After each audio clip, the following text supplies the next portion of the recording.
मैं सुभाष सिंह कुशवाहा आप सभी मित्रों को नमस्कार, आदाब, सलाम, नमो बुधाय, जय भीम।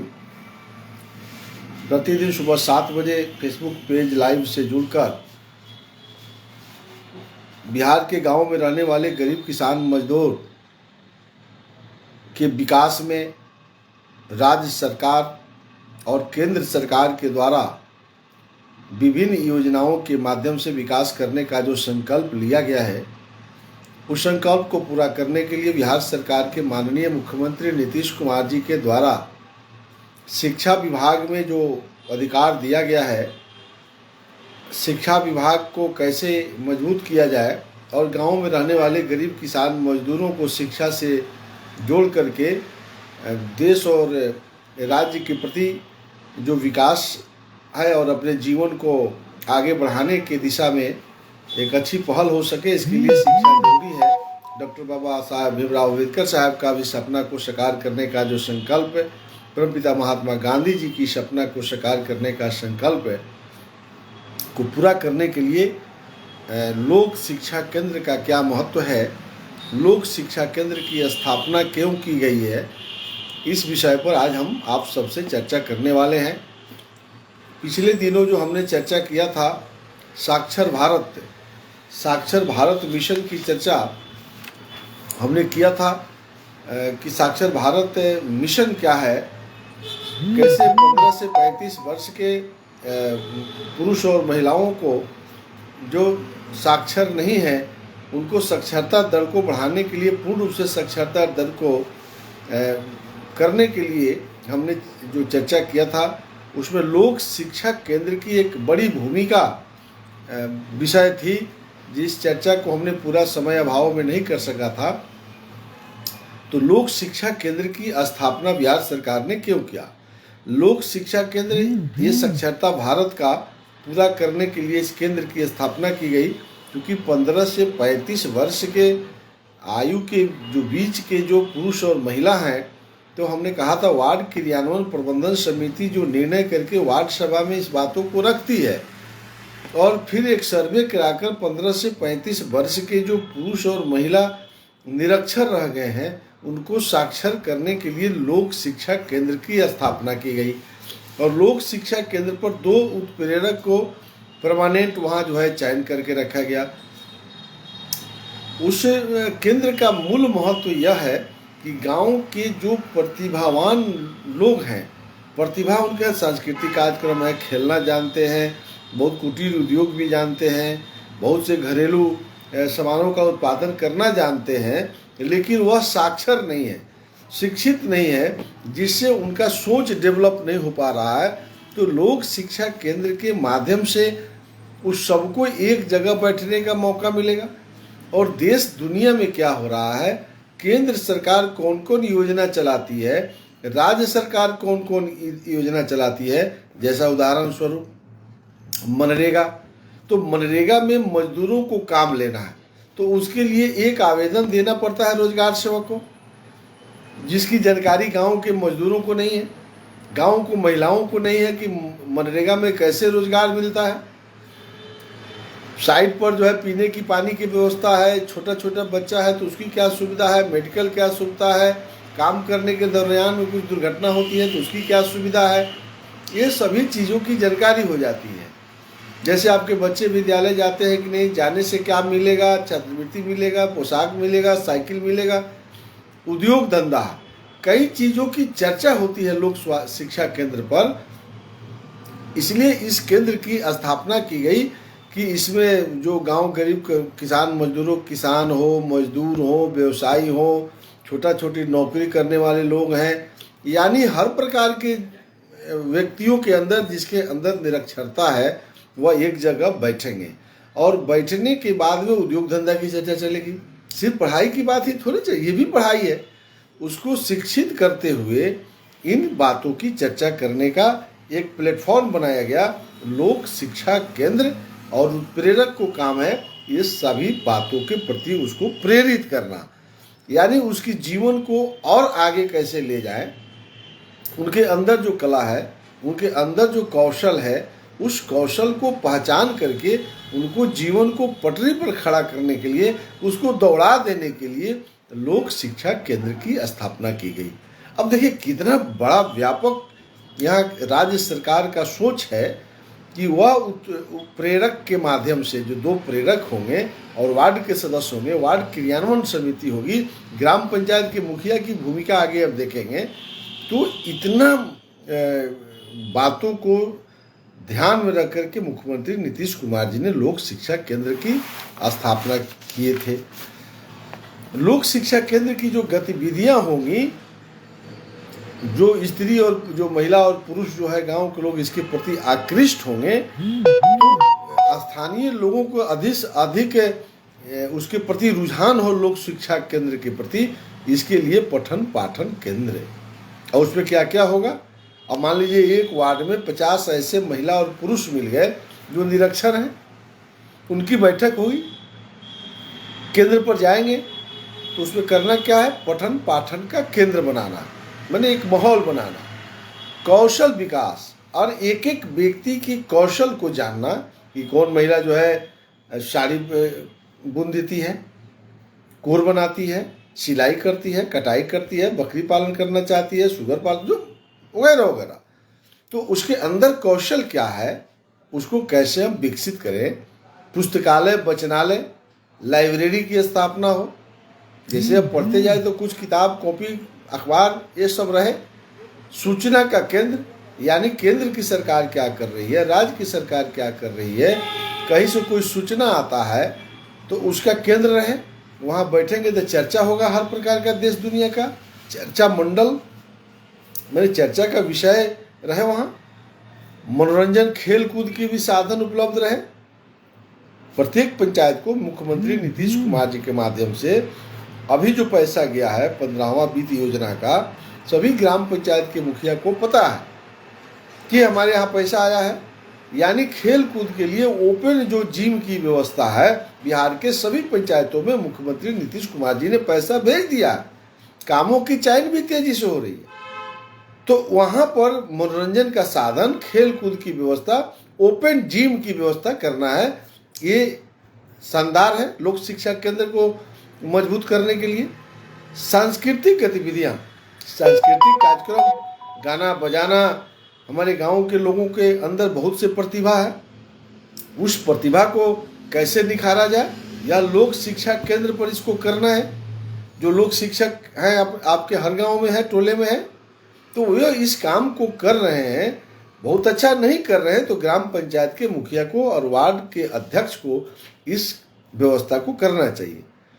समतुल्यता कार्यक्रम, जाति भाव, भेद भाव, एकरूपता, ये सब जो है एक साथ दिखे, कोई भेदभाव नहीं हो, उस तरह का साक्षरता केंद्रों का प्रबोधन।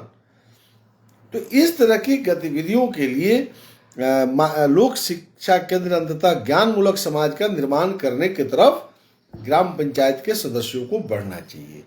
यह है लोक शिक्षा केंद्र की उपलब्धि। इसमें पंचायती राज व्यवस्था जो है, जिसमें जिला परिषद के अध्यक्ष के नेतृत्व में जिला स्तरीय 14 सदस्यों की एक कमेटी होगी, और जिला परिषद में जो शिक्षा समिति होती है उसके भी एक अध्यक्ष होते हैं, वह इस कमेटी के सदस्य होंगे। और इस कमेटी को व्यापक अधिकार दिया गया है लोक शिक्षा केंद्र को सुचारू रूप से चलाने में। जिला स्तर पर साक्षर भारत कार्यक्रम की योजना का निर्माण, कार्यान्वयन करने में इनको सहयोग करना है। कार्यक्रम के वातावरण निर्माण के लिए कई गतिविधियां इनकी होनी चाहिए। जिले में संचालित साक्षर भारत कार्यक्रम की मॉनिटरिंग करना है, नेतृत्व प्रदान करना है। लोक शिक्षा समिति में जिला परिषद के जो बताए थे शिक्षा समिति के जो अध्यक्ष होंगे, सदस्य होंगे। जिला स्तर पर गठित समिति के कार्यों के सहयोग के लिए नियुक्त चयनित होने वाले समन्वयकों का चयन करने जैसे गतिविधियां जिला लोक शिक्षा समिति द्वारा की जाएगी, जैसे प्रेरक का चयन करना। उसी प्रकार से प्रखंड स्तर पर जो कमेटी बनेगी, उस कमेटी के अध्यक्ष होंगे प्रमुख, और उसमें 15 लोक सदस्य होंगे। और यहाँ भी पंचायत समिति के शिक्षा समिति के जो अध्यक्ष होंगे, इस कमेटी के पदेन सदस्य होंगे। प्रखंड स्तर पर जो है सफल संचालन की व्यवस्था इस कमेटी को करनी है। प्रखंड लोक शिक्षा समिति के कार्यों के सहयोग करने के लिए समन्वयकों का चयन करना। प्रखंड स्तर पर आयोजित होने वाली गतिविधियां वातावरण का निर्माण करना है, प्रशिक्षण एवं उन गतिविधियों का आयोजन में नेतृत्व प्रदान करना है। तो ये ब्लॉक प्रमुख के भी अध्यक्षता में ये 15 सदस्यीय एक कमेटी का निर्माण करके एडल्ट एजुकेशन को यानी लोक शिक्षा केंद्र को मजबूत करने की व्यवस्था राज्य सरकार ने दिया अधिकार। पंचायत स्तर पर 12 सदस्यीय कमेटी बनेगी, जिसका अध्यक्ष ग्राम पंचायत के मुखिया बनाए गए हैं। 12 सदस्यीय कमेटी के ये सब मुखिया ग्राम पंचायत के जितने मुखिया हैं, बिहार के सभी पंचायतों में कमेटी गठित है। अब 50% इसमें महिला होगी। अब चूंकि ग्राम पंचायत को तो सशक्त करना है ना, पंचायत समिति और जिला परिषद की कमेटी का अधिकार तो आप जान गए कि इनको जो है मॉनिटरिंग करना है, लेकिन ग्राम पंचायत इम्प्लीमेशन की कमेटी है, इसलिए 12 में कह रहा है कि 50% महिला सदस्य होगी। पंचायत स्तर पर साक्षर भारत के लिए राज्य साक्षरता मिशन जो प्राधिकरण है उसके दिशा निर्देश के अंतर्गत योजनाओं का निर्माण करना, यानी जो व्यक्ति चिन्हित होंगे उनके हित में उसको कैसे एजुकेशन को पूरा किया जाए। 15 से 35 वर्ष के महिला और पुरुषों को पूर्ण रूप से साक्षर दर को बढ़ाना और उसको विकासात्मक योजनाओं से जोड़ना। कार्यक्रम के संचालन हेतु वातावरण निर्माण में कई गतिविधियां और नेतृत्व करना है, जैसा कि दीवार लेखन, दीवार पर लिखवाना है ग्राम पंचायत को, मुखिया के अध्यक्षता में जो कमेटी है, यानी साक्षरता के संबंध में 15 से 35 वर्ष के लोगों को लोक शिक्षा केंद्र से जुड़ करके 100% साक्षर करना और उसको रोजगार से जोड़ना। इसके लिए दीवार लेखन, गोष्ठी करना है, प्रभात फेरी करना है, नुक्कड़ नाटक। आप गांव में कलाकारों को कला जाथा बनाइए और नुटक करवाइए। नुक्कड़ नाटक चौक चौराहा बाजार हाट ये सब जगह गांव में, टोले में, बस्तियों में कराना चाहिए ग्राम पंचायत को। वाद विवाद एक जगह बैठ करके वाद विवाद प्रतियोगिता कराना चाहिए, इससे भी समाज जागरूक होता है। सभा करना चाहिए, जागरूकता रैली करना चाहिए बच्चों के साथ, अभिभावकों के साथ, घर घर में रैली करके पद यात्रा करना चाहिए ग्राम पंचायत के मुखिया को, सम्मेलन करना चाहिए, सांस्कृतिक कार्यक्रम हो रहा, बहुत हो भी रहा। जो ग्राम पंचायत के मुखिया और कमेटी इसमें रुचि ले रहा है, एक एक पंचायत बिहार में शानदार काम कर रहा, लेकिन ज़्यादा से ज़्यादा ग्राम पंचायत को एडल्ट एजुकेशन लोक शिक्षा केंद्र के प्रति रुचि नहीं है। और यही कारण है कि जो 15 से 35 वर्ष के बीच यानी यही उम्र होता है जीवन को मजबूत करने का, जिससे उसके बाल बच्चे मजबूत होंगे। 15 से 35 के लोगों के जो बच्चे होंगे, जैसे 24-25 साल में मुख्यतः शादी होती है, इसी के बीच में है। जो निरक्षर है माता और पिता, उसके बच्चे जो जन्म लेंगे उसकी एजुकेशन पूरी हो, इसके लिए ये लोक शिक्षा केंद्र बहुत जरूरी है। लोक शिक्षा केंद्र जब मजबूत होगा तब जा कर के ना उनके जो बच्चे होंगे वह विद्यालय पूर्व आंगनबाड़ी में जाएंगे, फिर प्राथमिक विद्यालय यानी समग्र शिक्षा अभियान में जाएंगे, फिर वहाँ से निकल करके उच्चतर माध्यमिक के विद्यालय में जाएंगे। जो 15 से 35 वर्ष के टेक्निकल डिग्री लेने का बच्चों का समय है, इंजीनियर डॉक्टर बनने का समय है, तो इसको सफल तब कर सकते हैं जब लोक शिक्षा केंद्र को आप मजबूत करेंगे।